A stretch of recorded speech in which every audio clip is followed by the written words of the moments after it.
Olá, sejam bem-vindos a mais um podcast da Academia Digital Einstein. Eu sou o Tarso Penha, aluno da graduação de Fisioterapia Einstein. Hoje nós vamos conversar sobre fisioterapia e reabilitação com atletas de alto rendimento das Olimpíadas. Para debater este tema, trouxemos o professor Ítalo e o professor Fabrício, ambos da graduação de Fisioterapia Einstein. Sejam bem-vindos, é um prazer tê-los conosco. Poderiam se apresentar, por favor? Boa tarde Tarso, boa tarde pessoal que está ouvindo, é um prazer estar aqui. Eu sou Ítalo, professor da graduação do Einstein, já há 1 ano e meio, e estou aqui para conversar um pouquinho, sobre o assunto com vocês. Prazer, Tarso, prazer pessoal que está acompanhando o podcast. Meu nome é Fabrício Rapello, sou fisioterapeuta, também professor do Einstein já há 1 ano e meio. Obrigado pelo convite. Vamos conversar um pouquinho sobre esse tema tão legal e tão interessante que a gente tem um pouquinho de experiência, vivência também, assim como o professor Ítalo. Acho que vai ser um papo bem legal. Para começar esse assunto, como é a experiência de atuar como fisioterapeuta nos Jogos Olímpicos? Bom, primeiro que eu sempre costumo dizer quando me faz essa pergunta, como é essa vivência, como é que é essa experiência em estar nos Jogos Olímpicos, da mesma forma que um atleta tem um ciclo olímpico, na época nós tivemos o ciclo olímpico de preparação para os Jogos Olímpicos. Eu me lembro que o comitê organizador local no Brasil foi encabeçado pelo colega Felipe Tadiello, que é aqui de São Paulo. Ele foi o responsável por organizar todo o serviço da parte de fisioterapia no comitê local. E eu lembro que em 2014, iniciou o processo com alguns fisioterapeutas dos quais eu pude fazer parte. Então foram 2 etapas que eu pude participar desde esse ciclo. No começo, vincular a SONAF, a Sociedade Nacional de Fisioterapia Esportiva e Atividade Física. Alguns profissionais, no caso, foram selecionados para fazermos um intensivão, um treinamento em Guarulhos, com profissionais que o comitê organizador local selecionou, para tentar uma padronização das ações da fisioterapia esportiva para os colegas que estivessem nos Jogos Olímpicos, conforme os critérios que o Comitê Olímpico Internacional estabelece para todo o ciclo olímpico, para todo o local, no caso, na verdade, em que tem os Jogos Olímpicos. Existe uma padronização de ações do Comitê Internacional e, no caso, nós somos selecionados para ir para lá e passamos por esse treinamento, foi uma semana quase intensiva disso, e aí a gente passou para a segunda fase, que é ser multiplicador. E aí, alguns desses colegas, a gente fez todo o trabalho de multiplicação no Brasil inteiro, de treinamentos para qualquer fisioterapeuta que tivesse interesse em poder participar dos Jogos Olímpicos. Então, a primeira fase foi essa tentativa de multiplicação, de capacitação e padronização de ações. E aí, óbvio, quem pôde participar desse treinamento, dessa capacitação, preenchia uma grande parte dos critérios para poder ser selecionado. E é legal saber do senhor, que teve experiência no Rio 2016, que é um trabalho intenso, assim, desde o ciclo olímpico até realmente nos jogos, sabe? E um treinamento, né? Com certeza, assim como o senhor disse, da multiplicação, né? De colocar isso para outros fisioterapeutas. Muito interessante. E também o senhor comentou sobre a fisioterapia esportiva. Eu gostaria de saber dos senhores também. Alguma diferença que vocês veem da fisioterapia esportiva e também contanto com a fisioterapia traumato-ortopédica? Complementando a experiência que o Fabrício teve, eu acho que é sensacional, pegando o gancho do que ele comentou em relação a uma experiência única, até mesmo pelos atletas, pela população, porque já é uma fração reduzida de pessoas que são atletas e praticantes de modalidades esportivas em alto rendimento, E nos Jogos Olímpicos isso se torna ainda mais específico, Então os atletas que estão circulando ali são atletas assim extremamente de alto rendimento, altíssimo rendimento, E que têm um comportamento totalmente diferente da população comum. Em relação à diferença, Tarso, sobre a fisioterapia, digamos assim, convencional, traumato-ortopédica e a fisioterapia esportiva, o que eu costumo ensinar para os alunos é que, a grosso modo, são similares, mas que a fisioterapia esportiva ela tem um papel a mais, que é devolver o atleta, se não no mesmo nível que ele estava, por exemplo, numa pré-lesão, até melhor.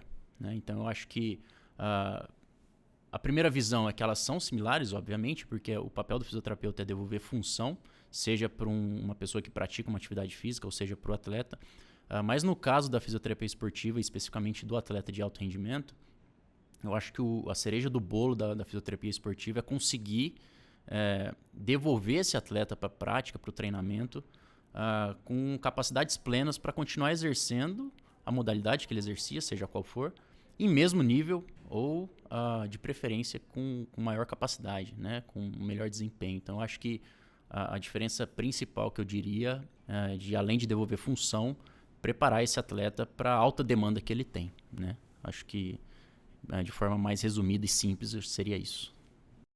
Perfeito, eu acho que também complementa muito sobre reabilitação, né? E também fortalecimento. Porque muitas das vezes quando o atleta não está lesionado, ainda assim o fisioterapeuta é acionado. Ele, né, trabalha muito sobre a prevenção, né? Sobre evitar lesões no atleta, né? Continuando também, eu gostaria que os senhores também dessem uma opinião sobre, porque muitas pessoas em formação ainda ouvem a gente e estão interessadas sobre isso. Então, eu queria saber dos senhores o que um fisioterapeuta em formação necessita, alguns conselhos, dicas que podem ajudar para essa trajetória, tanto da fisioterapia esportiva, tanto para a fisioterapia ortopédica. Cara, eu acho que assim, eu falo, voltando a alguns anos atrás, eu não vou dizer quantos anos atrás, mas já faz mais de uma década, quase duas, aliás, mais de duas, eu não tive a oportunidade na minha graduação de ter, por exemplo, disciplina específica de fisioterapia esportiva ou mesmo um estágio em que eu pudesse ter atletas. Não tive, era na área traumato-ortopédica geral. E eu me recordo que eu cheguei a perguntar para o meu professor na época, professor de estágio, existe a possibilidade de a gente conseguir fazer algum atendimento para um grupo de atletas que a gente entre em contato, que a gente possa conversar em algum outro período que seja. E eu lembro que nós começamos um trabalho com uma equipe de futebol de base da nossa cidade, que não tinha atendimento de fisioterapia. Eu fazia o atendimento do curricular de estágio pela manhã, e aí nós éramos um grupo de acho que 3 ou 4 alunos na época. Nós conversamos com esse nosso professor, ele abraçou a ideia, conversamos com a coordenação, e a gente conseguiu montar 2 dias de atendimento, período da tarde, então nós ficamos 2 tardes a mais no estágio, para dar um atendimento de atletas e poder pegar experiência de atendimento com um perfil, como o professor Ítalo colocou, óbvio, não era alto rendimento, mas era um atleta de formação de clube de futebol que precisava do nosso atendimento. Eu sei que em 6 meses aquilo cresceu de uma forma gigantesca, que a gente passou a ficar todas as tardes, e não só fazendo um trabalho de tratamento, mas também começamos um trabalho preventivo com essa equipe, e aí foram vindo outras equipes, e eu sei que depois da minha graduação se tornou um estágio específico, separado, da traumato-ortopédica, porque partiu a ideia. Então, assim, às vezes, ser proativo e trazer ideias, eu acho, partindo de vocês, é uma situação interessante. Aqui eu acho que você pode aproveitar, que meramente hoje eu estou como responsável, é poder participar de algum grupo de estudo ou de pesquisa que envolva a fisioterapia esportiva. Você sabe que a gente tem feito isso, ou tentado levar isso no Einstein do ano passado. A gente já conseguiu fazer algumas avaliações dos atletas do JUS agora, recentemente, que foram lá para os Jogos da Saúde, com alunos da fisioterapia do Einstein. Então, acho que você pode começar, assim, na graduação, a buscar isso, tá? Assim, buscar, eventualmente, conversar e ver o que pode ser feito em relação ao esporte. Eu acho que a palavra-chave aí de tudo que o professor Fabrício comentou é a proatividade, né? Acho que o primeiro passo é ser uma pessoa proativa, né? E fazer a lição de casa, que é se formar como um bom fisioterapeuta primeiro, né? Antes de você ser um fisioterapeuta esportivo, você precisa ser um bom fisioterapeuta. Então, é fazer a lição de casa, estudar todas as áreas, ser proativo em relação àquelas áreas que você está interessado, no caso, a fisioterapia esportiva. Conseguir entender que, da mesma forma que chegar a ser um atleta de alto rendimento é uma parcela muito pequena, você conseguir ser um fisioterapeuta que vai trabalhar com essa população também é uma parcela muito pequena, né? Então, para você conseguir se destacar entre todos os interessados em fisioterapia esportiva, você precisa, primeiro, de novo, ser um bom fisioterapeuta, ter proatividade e, de repente, estudar mais a fundo, por exemplo, aquela modalidade, conceitos sobre prescrição de exercício, de treinamento, tudo relacionado à modalidade que você está interessado, né? Então, se de repente você está por meio da sua proatividade, conseguir um estágio, alguma coisa assim, numa equipe de handball, por exemplo, que você estude o handball, que você entenda o handball, quais são as lesões que estão presentes no handball, quais são os mecanismos, né? Entender fisiopatologia de lesão muscular, de lesão ligamentar, por que um atleta ou dois atletas que têm a mesma posição, treinam junto, fazem todas as coisas juntos, um tem uma lesão e o outro não, né? Então, de novo, eu acho que ser proativo faz muita diferença, mas você precisa ter uma boa base de estudo também, que é o que vai te diferenciar em meio a tantos outros fisioterapeutas que também buscam trabalhar no meio esportivo. Eu concordo com tudo que vocês falaram. E importante é isso que vocês disseram, né? Um passo de cada vez. Primeiramente, se tornar um bom fisioterapeuta. Aí sim você pode expandir para outras áreas e se destacar. E assim como o Fabrício comentou, eu queria saber de vocês como vocês veem o mercado de trabalho para essa área. Assim como a gente já estava comentando, para a área da fisioterapia esportiva, como vocês veem o mercado hoje em dia? Bom, vamos por partes. O mercado na área de fisioterapia esportiva ele é muito amplo. Muito, muito, muito amplo. Por quê? O professor Ítalo colocou muito bem que são poucos profissionais, mesmo que se formam como bons fisioterapeutas, que se especializam na área de fisioterapia esportiva.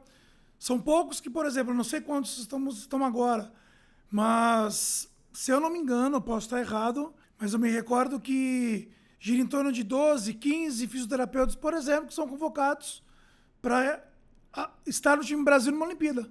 Olha, pode ter um pouco a mais, algo, mas assim, para você ser convocado, para você, por exemplo, representar o time Brasil nos Jogos Olímpicos, é a minoria da minoria, é aquele percentual muito pequeno que vai ter essa possibilidade, por exemplo, de ir para mais de uma Olimpíada pelo time Brasil, menor ainda quando você é fisioterapeuta de uma equipe. Alguns esportes coletivos levam seus próprios fisioterapeutas. Seleção feminina de handball está com um deles, futebol feminino está com as duas, a Ana e a Letícia. Mas assim, a gente esquece que o mercado de fisioterapia esportiva não é só o atleta de alto rendimento, não é só o atleta que é profissional, a profissão dele é ser atleta de alto rendimento. Porque a gente não pode esquecer que a grande demanda na área de fisioterapia esportiva é o praticante de atividade física que sofre uma lesão inerente àquela modalidade esportiva recreacional, amadora, universitária, ou mesmo regular, que ele faz atividade física, ou exercício físico prescrito por algum profissional, enfim, ou mesmo o futebol, o basquete de final de semana, e se lesiona e tem a intenção de querer voltar a fazer o seu esporte. Óbvio, você não vai estar com um atleta de alto rendimento como um atleta olímpico, mas você vai estar com um praticante de atividade física ou de alguma modalidade esportiva que você precisa colocar em condições de retornar a fazer aquela prática esportiva que ele fazia regularmente. Esse é o grande filão hoje da profissão, porque é essa pessoa que vai te procurar na sua clínica, no seu consultório, para conseguir ser recuperado, né? O que eu vejo também que existe um mercado emergente cada vez mais hoje no esporte são serviços de recovery esportivo, em que você vai atuar não necessariamente tratando aquele atleta de uma lesão ou elaborando algum trabalho preventivo que envolve exercícios, como programas preventivos que você faz em atletas ou em esportes coletivos, enfim.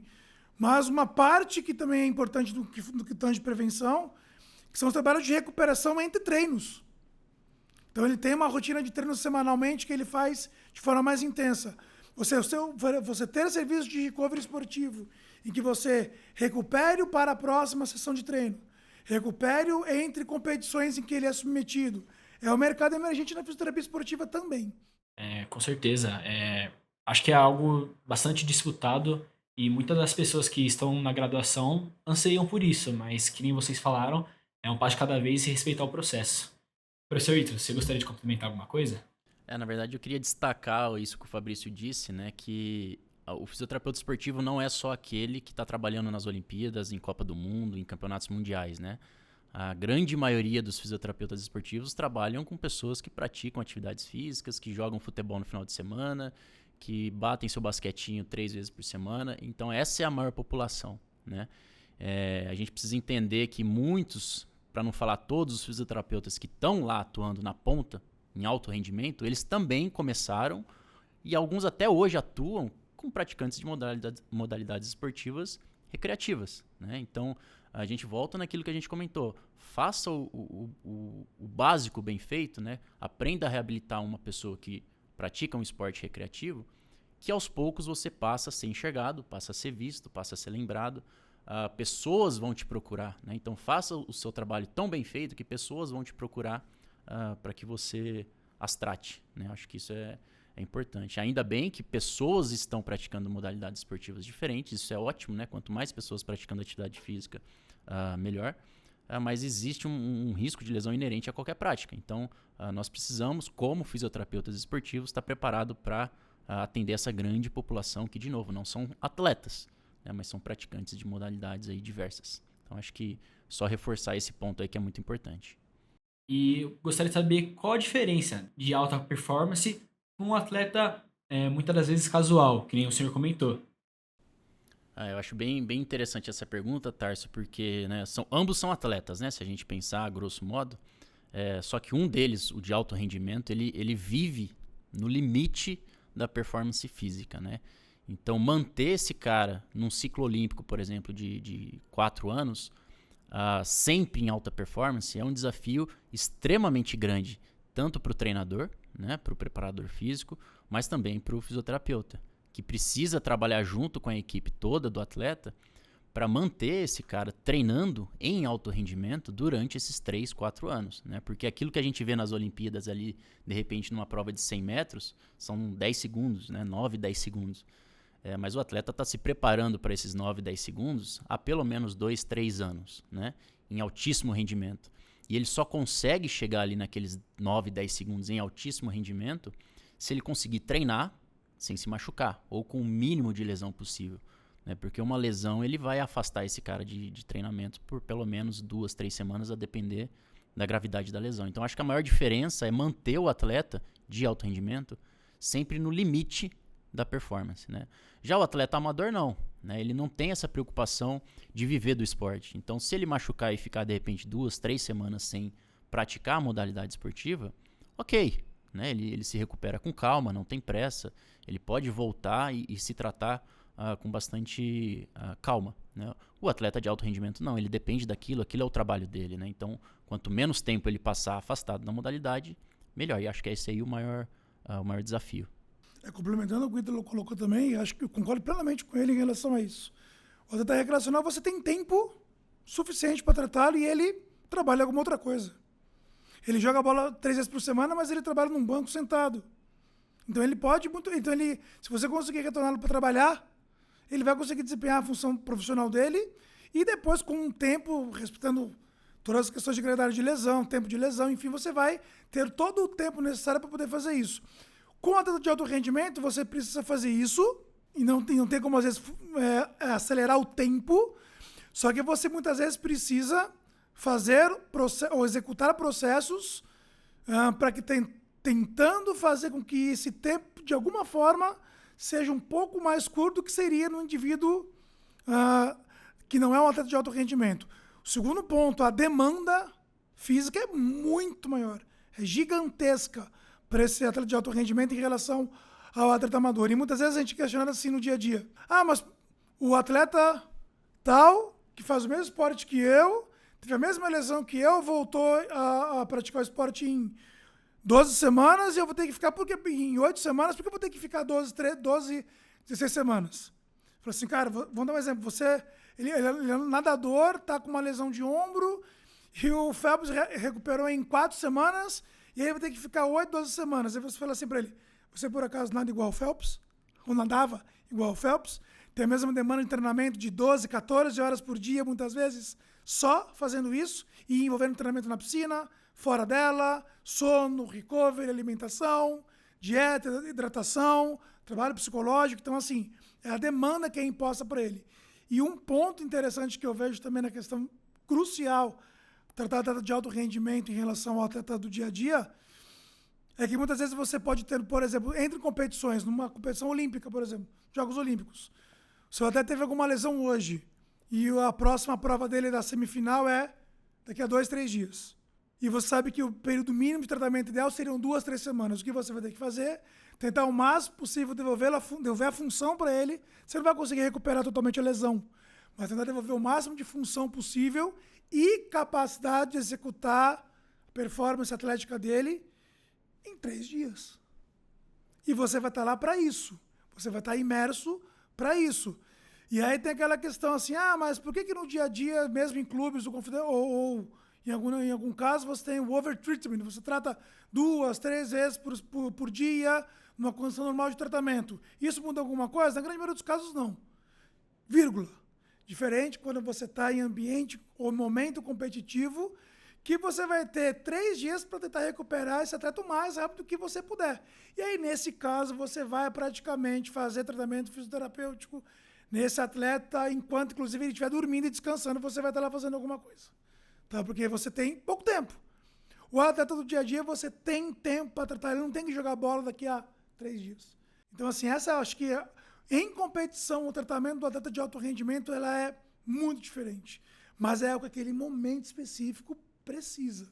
Perfeito. Acho que também algo que vale a pena complementar é a pressão que a equipe médica tem que aturar. Porque muitas das vezes as pessoas de fora têm uma visão X, mas a equipe médica tem uma visão do que realmente acontece, sabe? Muitas das vezes é diferente e essa pressão que vocês têm que aturar realmente, sabe? Que não é nada fácil de colocar o atleta em tempo recorde, assim, um tempo rápido, de volta à atuação. É que uma coisa que tem que colocar é que nenhum fisioterapeuta do esporte lesiona nenhum atleta. A gente não lesiona atleta nenhum. Porque a gente não está no dia a dia, nós não somos responsáveis pelo treinamento, nós somos responsáveis pela parte técnico-tática, nós não escalamos o atleta. E quando eu digo nós fisioterapeutas, também a parte médica, toda a equipe de saúde. E muitas vezes assim, o atleta se recuperou, voltou e no primeiro jogo se lesionou de novo, teve uma outra lesão. Isso faz parte, isso acontece, né? Não envolveu falha, em muitos casos não envolveu falha no processo de recuperação física que foi feito da forma que tem que ser feita. Muitas vezes a gente não tem o controle do caos que é o esporte de alto rendimento, que é o esporte competitivo. Existe um processo de recuperação biológica que às vezes influencia na função e no performance física que você não tem que fazer, entende? Quando for possível, lógico, a gente está falando de momento olímpico, o cara treinou 3 anos para estar lá e é a última competição da vida dele, você vai tentar. Isso num cenário de competição, tratamento em competição. Quando você não está, ou quando você pode ser afastado das competições para recuperar, você tem que respeitar o processo como ele tem que ser feito. Então, assim, a pressão que eu acho que tem que existir é nas coisas serem feitas da forma correta quando é possível. E quando está entre competições e você não tem outra opção a não ser fazer o máximo que você pode para tentar retornar, é fazer o que for viável. É o contexto que eu acho que influencia muito. Gostaria de agradecer Fabrício, professor Ítalo também por aceitar nosso convite e compartilhar esse conhecimento conosco. Vocês gostariam de fazer alguma consideração final?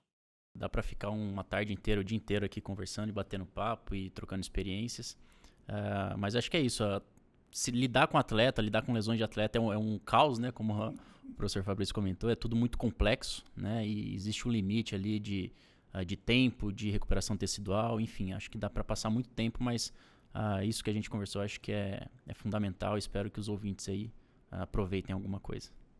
Queria também agradecer pela oportunidade, pela lembrança, de poder estar aqui com o professor Ítalo conversando um pouquinho sobre isso. Com certeza dá para ficar a tarde inteira aqui tranquilo, conversando sobre muitas coisas, ainda mais em época de Jogos Olímpicos, mas eu quero agradecer a oportunidade, agradecer a lembrança mais uma vez.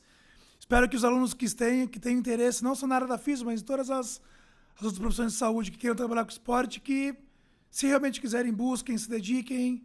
É cansativo, é trabalhoso, mas é muito bom quando você consegue ver o seu atleta subindo no pódio e ganhando. E por aqui encerramos mais um podcast. Para conhecer mais conteúdos gratuitos oferecidos pela Academia Digital, acesse academiadigital.einstein.br. Obrigado e até o próximo episódio.